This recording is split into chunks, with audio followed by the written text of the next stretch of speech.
કોંગ્રેસના રાષ્ટ્રીય અધ્યક્ષ મલ્લિકાર્જુન ખડગે દ્વારા ગુજરાતના લોકો માટે કરાયેલી ટિપ્પણીના વિરોધમાં ભુજ ખાતે જિલ્લા ભાજપ દ્વારા ભાજપ કાર્યાલય ખાતે પત્રકાર પરિષદ યોજાઈ હતી, જેમાં પ્રદેશ ભાજપના સહપ્રવક્તાઓએ કોંગ્રેસને આડે હાથ લઈ જણાવ્યું હતું કે ખડગેજીનું નિવેદન માત્ર ગુજરાત નહીં પરંતુ સમગ્ર દેશના ગૌરવને ઠેસ પહોંચાડનારું છે.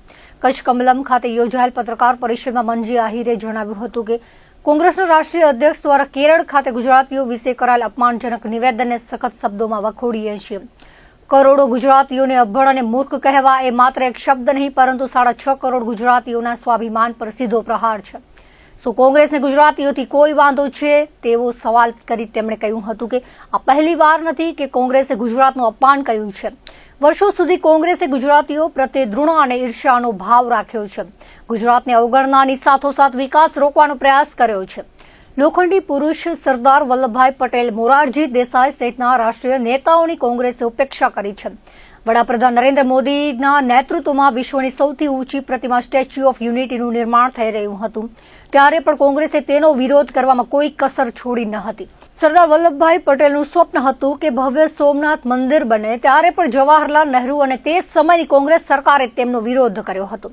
નર્મદા યોજના હોય કે અન્ય કોઈ વિકાસ કામો કોંગ્રેસે હર હંમેશા ન્યાય જ કર્યો છે. ગુજરાતની પ્રજા ભાજપ સાથે જ છે, જેથી વર્ષોથી ભાજપને સ્પષ્ટ બહુમતી મળી રહી છે. આગામી સ્થાનિક સ્વરાજ્યની ચૂંટણીમાં પણ મતદારો ભાજપને જ સાથ આપશે. ભાજપે દરેક વચનો પૂરા કર્યા છે. રામ મંદિર હોય, 370ની કલમ હોય કે પછી યુજીસી, ભાજપે ક્યારે પાછી પાની કરી નથી.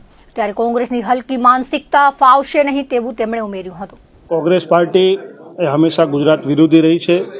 ક્યારે પણ ગુજરાતનો કોઈ સપૂત આ ભારત માતાની સેવા કરવા માટે આગળ આવતો હોય એમને સતત અપમાનિત કરી એમને નબળા પાડવા માટે કોંગ્રેસે ભૂતકાળમાં પણ પ્રયત્ન કર્યો હતો. આપણા સૌના આદરણીય લોહ પુરુષ સરદારભાઈ વલ્લભભાઈ પટેલ કે જેઓ ભારતને એવું ભવ્ય દિવ્ય ભારત બનાવવા માંગતા હતા, એનું સૌથી મોટું ઉદાહરણ સોમનાથ, કે એમને ઈચ્છા વ્યક્ત કરી કે સોમનાથની અંદર ભવ્ય મંદિરનું નિર્માણ થાય, પરંતુ એમાં રોડા રાખવાનું કામ જવાહરલાલ નહેરુ અને એ વખતની સરકારે કર્યું. એટલે ગુજરાતીઓનું હંમેશા કોંગ્રેસે અપમાન કર્યું છે અને એમની માનસિકતા જ રહી છે. એટલે કોંગ્રેસ એ વિચાર શૂન્ય પાર્ટી થઈ ગઈ છે અને ગુજરાતની પ્રજા એને આગામી સ્થાનિક સ્વરાજ્યની ચૂંટણીમાં જબરજસ્ત જવાબ આપશે અને ભારતીય જનતા પાર્ટીનો દિવ્ય ભવ્ય વિજય થશે. ગુજરાતની પ્રજા હંમેશા ભારતીય જનતા પાર્ટી જોડે રહી છે. કોઈ ત્રિપાખીય જંગ નથી. વન વે ગુજરાતની જનતાએ ભારતીય જનતા પાર્ટીને વર્ષોથી 89થી આ રાજ્યની અંદર ભારતીય જનતા પાર્ટી 95 પછી તો ફૂલ બહુમતમાં આ ભારતીય જનતા પાર્ટીને સમર્થન આપ્યું છે અને આગામી સમયમાં પણ આજ ફરીથી ભારતીય જનતા પાર્ટી પ્રત્યેનો સ્નેહ, પ્રેમ, વિશ્વાસ એ ગુજરાતની જનતા આપશે. ભારતીય જનતા પાર્ટી હંમેશા સંકલ્પ પત્ર જાહેર કરતી હોય છે. અમારો સંકલ્પ છે જે અમે કર્યું. ભારતીય જનતા પાર્ટી સ્થાપના સમયે કહ્યું હતું કે અમે ભારતને ભવ્ય અને દિવ્ય બનાવશું. તો આજે તમે ભારતની દિશા જોઈ રહ્યા છો. આખા વિશ્વમાં ભારતનું નામ છે.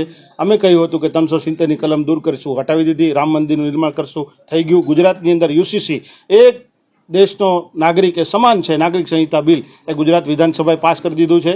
એટલે ભારતીય જનતા પાર્ટી સંકલ્પ પત્ર લઈને આવતી હોય છે અને સંકલ્પ છે ભારતનો વિકાસનો. ગુજરાત વિકસિત ભારત, વિકસિત ગુજરાત. જ્યારે પણ પાર્ટી નિર્ણય કરશે ત્યારે સંકલ્પ પત્ર જાહેર કરશે.